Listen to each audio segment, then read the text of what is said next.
and welcome back to the channel for another weekly What I've Watched. Now I am still poorly, I have a bit of a virus, you can probably hear it.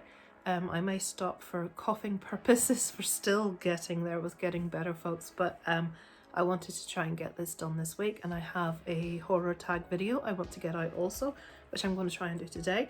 So let's get kicked off with what I watched this week. So what did I watch this week? So we started on the second with Fire in the Sky. This is a 1993 movie. This follows the story of Travis, I want to say Walton, doesn't say his name there, I want to say Travis Walton. This is the true story of, whether you want to believe that or not, of a young man who is abducted by a UFO, but what's quite unique about this is his friends actually witness this. He's with several people, they're all of a certain age, they're not kids. And this story, if you know the real story, this actually ruined Travis's life and all of his friends' life, because everybody in the small town they're from thought they were mad, thought they were crazy. They passed lie detectors. So this is the story of what happened, Fire in the Sky. I knew the story before I watched it. I really enjoyed it. There are some shots from on board the actual craft itself. This is directed by Rob Lieberman. They were very, very effective, very creepy. Just made you not want to even think about what he went through. So I give that a 4 out of 5. So it's your enjoyment of that maybe comes down to whether you think it's true or not. I tend to go on the side of this being true, for lots of reasons, because I've researched the story. I found it really interesting. Fire in the Sky, 4 out of 5, folks. On the same evening, I watched Raven's Hollow. Now, I am a big fan of Edgar Allan Poe. The Raven is my favourite piece of writing ever. This follows Edgar Allan Poe when he was younger, when he was serving, what does it say, West Point Cadet. Edgar Allan Poe and 4 other cadets on a training exercise in upstate New York are drawn by a gruesome discovery into a forgotten community where they find a township guarding a frightening secret. So you can see 2 people I know have watched it. We've got a 3 and a 3.5 out of 5. They felt slightly more positive about this than I did. It was nicely made, it was beautifully shot, the acting performances were absolutely fine. There is a bit of reference to Edgar Allan Poe's writing, but something that everyone would know, like we have a character called Lenore, we have allusions to the Telltale Heart, things that people would know, Nevermore. You don't have to be a big fan to sort of like get the references. But this is obviously not a true story. It's trying to give a fabricated story as to perhaps the inspiration for Edgar Allan Poe writing The Raven.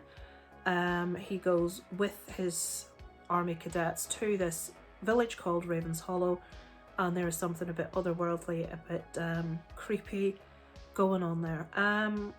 Maybe, I think I gave it a 2 out of 5. Yeah, I give it a 2 out of 5. Maybe that is a bit harsh. It was very slow. I normally like slow movies, but I just didn't find myself really caring about these characters.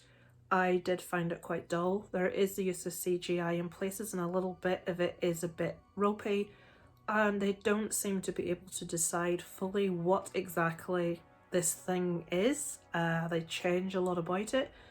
Maybe a 2 out of 5 is a bit, we'll say maybe a 2.5 out of 5, but it is slow. If you like slow gothic horror, you might enjoy that one.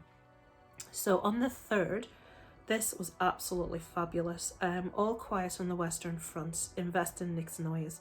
Everybody that knows me knows I'm a massive fan of the German language. I studied it to A level, I love it, I love to hear it, I love watching movies with it in. This is a reimagining of the original novel written by as someone that served on the front line in Germany. Obviously the old movie was an adaptation of that book. This isn't a remake of the old movie, it's a re-adaptation of that same novel.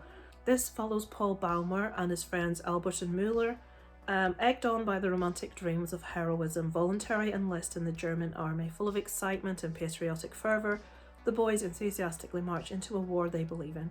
But once they are on the Western Front, they discover the soul-destroying horror of World War I. You can see there's one person who really didn't like it, a 2 out of 5, so you can see most people's scores there. I thought this was incredible. I hate war. Who doesn't hate war?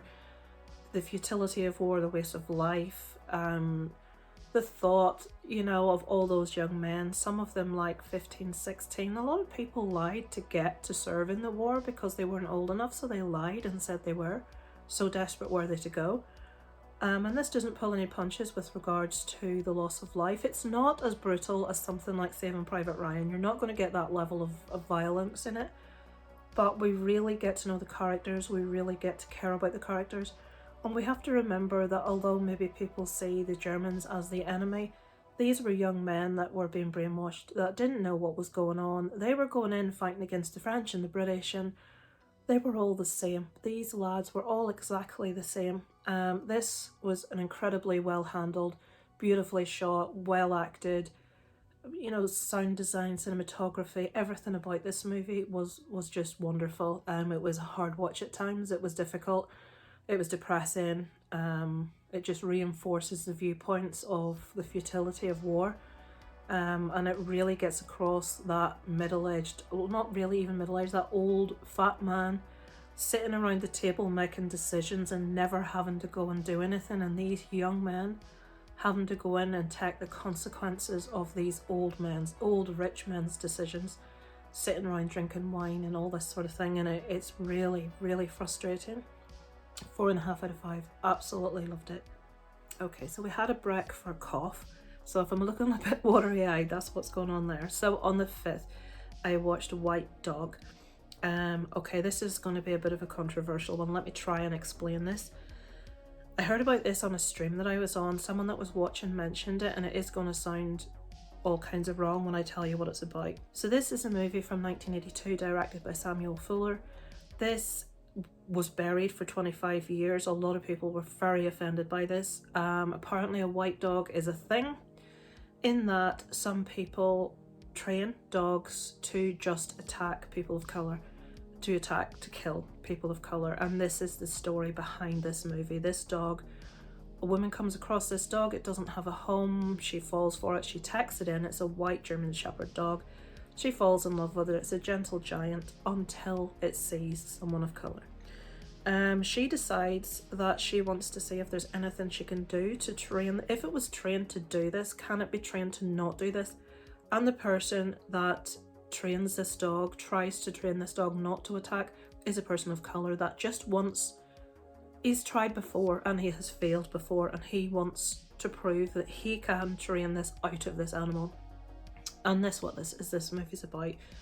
Basically, the premise of the movie, it sounds all kinds of horrible and nasty, but the premise is racism is a taught behaviour, and if racism is a taught behaviour, can it be untaught? That's the idea behind this movie. I thought it should have been a lot harder hitting when it comes to the implications, the racism involved. It's mostly about the dog and about the owner. The bits with the trainer were fabulous. I loved him. I thought he was fantastic. I think we needed... I'm not a big fan of heavy-handedness when it comes to opinions and viewpoints, of ramming them down people's throat. But when it's something as important as this, I think we need this rammed down our throat. We need to be shown the danger of taught racism. Obviously, this is an allegory for real life and the dangers of teaching people to be racist, bringing people up to be racist, is put across in this animal. I give it a 3 out of 5. I liked what it was trying to do. I liked what it was trying to say. I just feel that a lot of the audiences that will watch this for the wrong reasons, because a lot of people that are disgusted by the concept just won't even watch at all. So yeah, White Dog. It was recommended, as they say, on a stream, and I wanted to check it out. So same evening, I watched a movie called Red Lights. This has popped up on Amazon Prime. I hadn't seen this, believe it or not. It's from 2012. Robert De Niro, Cillian Murphy, and Sigourney Weaver. So we have, and Elizabeth Olsen. We have Sigourney Weaver is a character who is working to disprove people that say they have paranormal or psychic abilities. Cillian Murphy is her sidekick, working alongside her for the same reason. And Robert De Niro is blind and he has these amazing powers, but something has happened in his past on live television that made him go into hiding for a lot of years. He's come back out of hiding, And Sigourney Weaver is determined she wants to prove this guy is a fake, and that's sort of where we're working. It sort of shows her proving other people as fakes, and she wants to work towards this guy. And that's what the movie's about, and I'm not going to tell you any more than that because I don't want to spoil it. It's very interesting, it's very well acted. I didn't see where it was going, which is ridiculous because I should have done, but I did. To be honest, I was watching it. I was listening to it. My eyes were closed because I had a migraine and I didn't want to watch it, so I listened to it. This virus is a nightmare, folks. Really, it's 2 weeks now and I still feel like crap. But yeah, I would recommend it. Red Lights, I think I gave it a 3.5 out of 5. Yeah, 3.5 out of 5. I would recommend. And finally, yesterday, on the sofa all day, I needed to watch something suitable for my kid, who, as you know, is 11. I watched a new animation on Netflix called Wendell and Wild. Now, Jordan Peele's name is attached to this, and obviously immediately I'm like, what, Jordan Peele? And it's a 12, what's going on here? And it had been compared to Nightmare Before Christmas and Coraline, obviously both fantastic, so I thought, right, we need to check this out. So, two demon brothers enlist the aid of Cat Elliot, a tough teen with a load of guilt, to summon them to the land of the living, but what Cat demands in return leads to a brilliantly bizarre and comedic adventure like no other. This was lovely. It does have a real Nightmare Before Christmas feel about it. It's a little bit dark in places, as with the 12 certificate. Fantastically acted, beautifully animated. They did take inspiration also from Ray Harryhausen, who I adore. If you don't know who that is, think of the old Sinbad movies and things like it's stop motion animation. The big titan on the beach with the thing that screwed off his heel, the skeleton army, Medusa, fabulous. So they took a bit of inspiration from him in making this also. So yeah, I would thoroughly recommend this. It's a lovely little animation. As I say, it's a bit dark if you've got younger kids.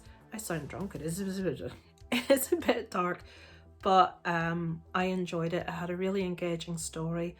I love the characters. There's a lot of like rock and punk music in this, which completely obviously appealed to me.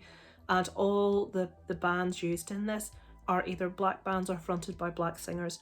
And Fishbone is one of the ones that are seen wearing t-shirts of Fishbone. So yeah, I would thoroughly recommend Wendell and Wild. I thought it was really well made. To be honest, I will watch anything that Jordan Peele's involved with. I wasn't the biggest fan of Nope. I did enjoy it. I didn't enjoy it to the degree that I did Us or Get Out. But yeah, I really enjoyed Wendell and Wild, so check it out, guys. I haven't been playing any games this week because I haven't been very well, so it's just been crappy rubbish TV really this week, nothing much else. I did want to show you this. I didn't tend to wear it, but it's bloody cold, so I'm not wearing it. I sent away, you heard me mention last week, the two guys that run Fright Club. You really need to have the tagline, do talk about Fright Club.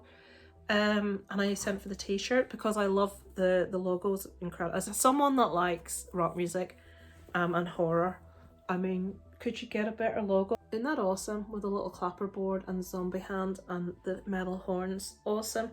And it was beautifully wrapped with black tissue paper. I really appreciate these things. And they sent some awesome stickers, which I'm going to show you. Un film de Dario Argento, directed by David Lynch. Become a son of fright. Somebody in this camp ain't what he appears to be. Can you see that? There, that's better. I love this logo. This logo is so cool. And they sent these all free with the t-shirt. Just to remind you, he's not Frankenstein. He's Frankenstein's monster, obviously. And the last two, I will show you. What am I doing? I should have showed those. I meant to show these together. Yeah, Frankenstein's monster and Frankenstein's bride and Count Dracula. So, lovely. I'll get them stuck on something. I wanted to show them to you first, but yeah. I forgot to put the guy's link in the description last week. I did link it at the end where you can link a video, but I will remember to put it in the description today. Please go over and show them some love. Most Mondays, they have a discussion, one house to the other, about a horror movie. They did quite a few about Halloween movies. Was the last one Halloween 5 that they discussed? I'm not sure, but if you're a fan of horror, go over and check the guys out. They are lovely guys. So yeah, I've got my t-shirt. Typically it's too cold to wear it, so I'm not best pleased. When this virus is gone, I shall be donning it. So thank you so much for watching. As always, guys, And we're now going to record another video. David's Horror channel has done a horror tag for 2022, so we're going to get behind that immediately because I love a good horror tag. It brings the old horror community together. So thanks for watching, guys, and I shall speak to you next week on another What I Watched. Over and out from Lisa Lives.